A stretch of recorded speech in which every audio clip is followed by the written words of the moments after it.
pag-uusapan natin about sa pera na di umano ay nawaldas o ay sinasabing hindi nakarating kay Bibi Biancy ang pera nila, at ganoon din po kay Kalingap Ido mga katyan po yung hinahanap ng mga nag-sponsor. As in, ang katotohanan dito mga kaibigan, si Tintin Uragon po mga kaibigan, mga Kalingap, ay umamin sa atin na nagkaroon siya ng kinagastusan na 41,000 mga kaibigan. 41,000 po yung sinasabi ni Tintin na kanyang nagastos kasi nagkaroon po ng emergency mga kaibigan, mga Kalingap. So,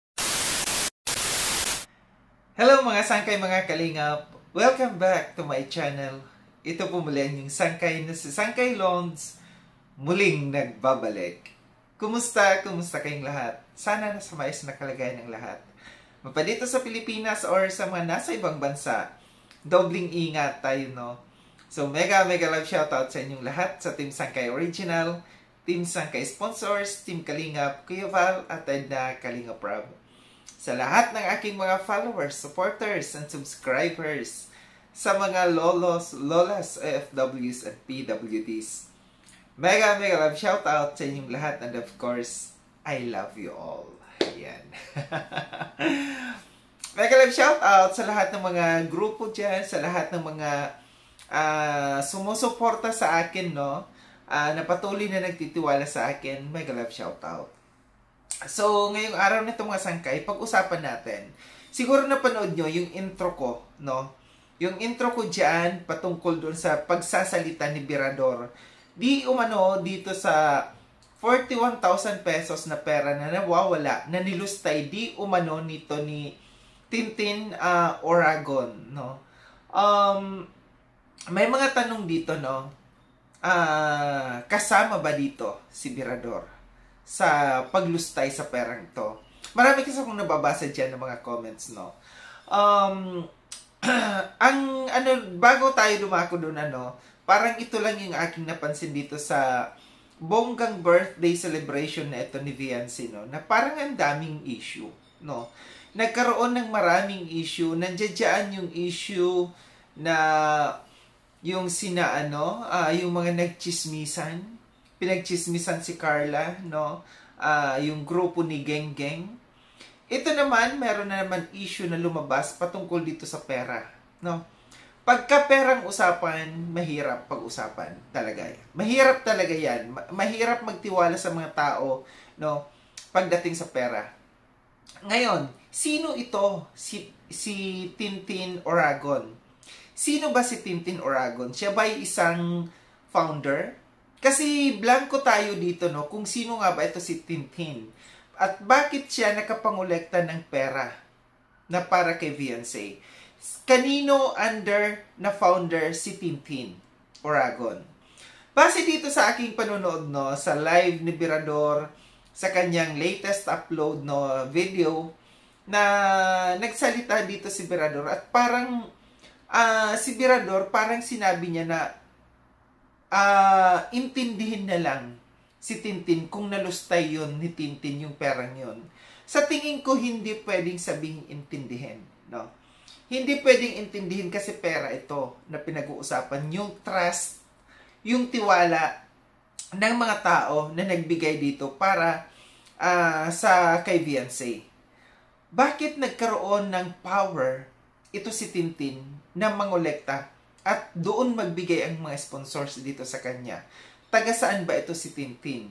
So maraming questions dito kasi bulag tayo, hindi natin kilala ito. Base doon sa sinabi ni Birador, no, na inamin mismo ni Tintin na siya'y nilustay, na nagamit niya kasi nagkaroon ng emergency itong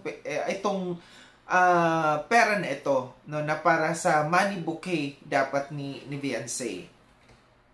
Sabi dito ni Birador, no, parang si Birador kasi ang nagiging mediator dito, between dito sa mga nagbigay ng pera sa mga sponsors at saka dito sa kay Tintin, na dapat pag-usapin daw, no. And may sinabi dito si Birador, no, na dapat umakyat sa karaba itong dalawang ito, between yung yung sponsor na ito at saka yung itong si Tintin.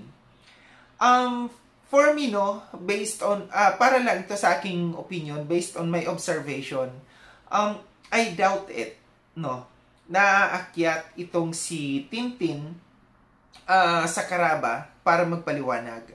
Kasi malabong mangyari yan. No? Malabong mangyari kasi kung yung isang tao, nakaladkad na yung kanyang pangalan dito, lalo't lalo na pagdating sa pera, mahihiya na yan magpakita kasi alam niya na mababash siya talaga dito at husgahan siya. Siguro yung dapat gawin na lang dito, no, arrangement dito sa kay Tintin, no. Kasi wala siyang YouTube channel, Facebook lang yata, no, ang meron siya. Kasi anytime yung isang tao, pwedeng mag-deactivate kung walang may nakakakilala sa kanya, sa kanyang identity, kung pinagkatiwalaan lang siya, kung bigla lang siyang sumulpot dito, at pinagkatiwalaan ng mga sponsors na siyang humawak at maggolekta ng pera, mahirap yan, mahirap habulin, no? Ito yung obserbasyon ko lamang dito. Maraming mga tao na nagagamit yung kasikatan ngayon ni Beyonce, no, ng EDC.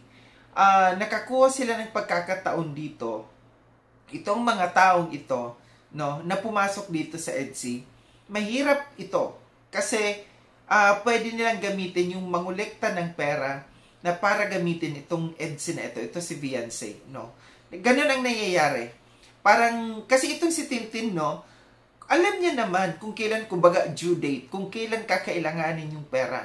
Kung matagal na yan na nakolekta yung pera na yan, alam niya, no, kung kailan ang araw na kailangan itong perang ito.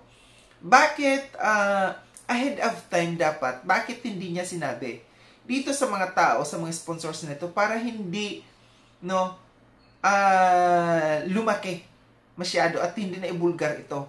Kasi pwedeng mapag-usapan eh. Kasi kung itong si Tintin na ito, mayroon talaga siyang meron siyang kahihiyan dito, no. Sasabihin niya sa mga tao, no, doon sa GC dapat nila, pasensya na, yung pera na gastos ko, paano ba ito?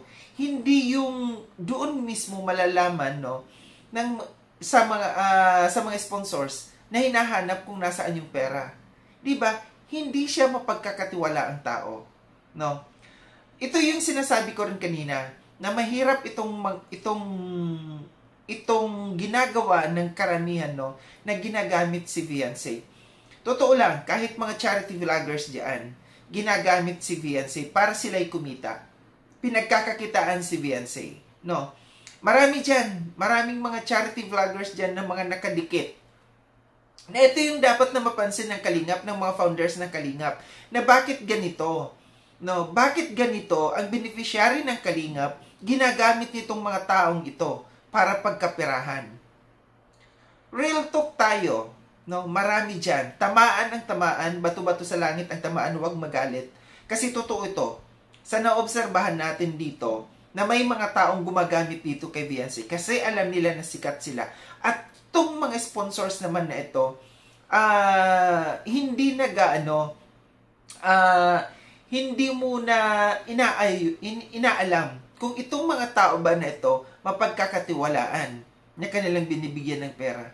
Sa totoo lang, hindi ko alam kung bakit hinahayaan ng Kalingap, no, ng mga founders ng Kalingap, na may mga taong nangungolekta ng pera, no, sa mga sponsors. Mga charity vloggers or mga founders na nangungolekta ng pera para sa mga beneficiaries ng Kalingap. Na kung tutuusin, pwede naman idiretso kina Kalingap Rab. Bakit hinahayaan yung mga taong ito na mangolekta ng pera? Bakit sila nagkakaroon ng authority, no, na mangolekta ng pera, which is kasiraan ng Kalingap pag kami nangyayaring ganito? Kagaya dito kay Tintin na ito, no, sino ba siya? Saang under siya ng mga founders? Kasi alam ko may mga founders diyan, no, na humahawak talaga ng grupo. Saan siya? Anong grupo siya, no, itong si Tintin? Para sa akin, no, mahirap habulin yung perang ganito. Hindi biro yung 41,000 pesos. Hindi biro, no. Kaya maging silbing leksyon din ito sa mga sponsors talaga, no, na mga nagbibigay ng pera, na ibigay ninyo ang pera ninyo sa mga taong katiwa-tiwala at mapagkakatiwalaan. So dito si Brother, tingin ko, di ko alam kung anong gagawin ni Berador dito at siya ay nagiging mediator dito, no? Kung may magagawa ba siyang paraan dito sa kay Tintin na ito. Unless mayroong connection si Berador dito kay Tintin na ito, alam niya kung taga saan ito, alam niya kung saan ang lugar na ito, kung saan hahabulin. Kasi kung alam, no, kung alam ninyo, kung merong nakakaalam saan nakatira ito, saang baka OFW ito, syempre may bahay naman dito, meron naman yan dito sa Pilipinas. Kung may nakakaalam, puntahan nyo. Di ba? Yung ginagawa ni Berador, no, na sasabihin niya paakyatin sa Caraba, I doubt it, no, na gagawin ng Tintin na yan, no, na para magpaliwanag, umakyat para magpaliwanag, kasi alam niya na ibabash talaga siya at huhusgahan siya. So ito lang aking reaction patungkol dito, no, na maging maingat tayo, no, maging maingat tayo, sponsors, Kalingap founders, no, dapat magiging wake up call ito, no, sa inyo, na ang mga beneficiaries ng Kalingap ginagamit ng ilang mga tao dyan na may mga pansariling interes para magkapera lamang. Muli maraming salamat mga sangkayno sa panonood. Sa mga hindi pa nakapag-subscribe kay Sangkay Lounge, subscribe niyo na po ako. Click yung notification bell para updated kayo sa lahat ng mga videos na aking gagawin. Like and share itong video na ito mga sangkay. Kita-kits tayo ulit sa susunod na video na aking gagawin. Ingat kayo sa ang dako ng mundo bang kinaroroon. Paalam ng mga sangkay mga Kalingap, paalam.